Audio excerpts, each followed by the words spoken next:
Hello everyone, আপনারা নিশ্চয়ই অনেক ভালো আছেন। অনেক সময় আমরা ফেসবুকে অনেককেই ফ্রেন্ড রিকোয়েস্ট পাঠিয়ে থাকি, কিন্তু দীর্ঘদিন হয়ে যাওয়ার পরেও এই ফ্রেন্ড রিকোয়েস্টগুলো অনেকে অ্যাকসেপ্ট করে না। অ্যাকসেপ্ট না করা এই ধরনের ফ্রেন্ড রিকোয়েস্টগুলো কি করে ডিলিট করতে হয় বা ক্যান্সেল করতে হয় সেই বিষয়টি আজকে দেখে নিব। চলুন শুরু করা যাক। প্রথমেই আমি আমার হাতে থাকা মোবাইল ফোনটি থেকে ফেসবুক লগ ইন করে নিব। এরপর ৩ নাম্বার যে বাটনটি রয়েছে সেই বাটনটিতে আমরা একটি ক্লিক করব। এখানে কিন্তু দেখাচ্ছে ফ্রেন্ড রিকোয়েস্ট, অর্থাৎ কারা কারা আমাকে ফ্রেন্ড রিকোয়েস্ট পাঠিয়েছে সেটা এখানে শো করছে। এর পাশেই রয়েছে সি অল। এই সি অল অপশনটিতে এবার আমরা একটি ক্লিক করব।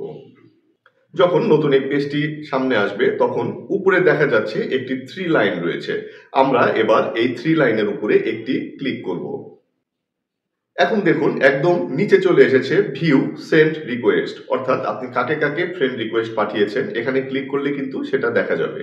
চলুন দেখে নেওয়া যাক। আমি ভিউ সেন্ড রিকোয়েস্টে ক্লিক করছি। আমার এখানে ব্ল্যাঙ্ক পেজ শো করছে, কারণ আমি কাউকে ফ্রেন্ড রিকোয়েস্ট পাঠাইনি।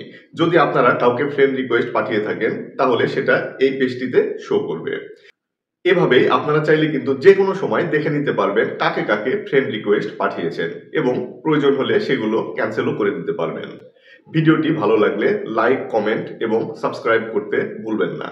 অনেক ভালো থাকবেন সবাই, দেখা হবে অন্য কোনো ভিডিওতে। আল্লাহ হাফেজ।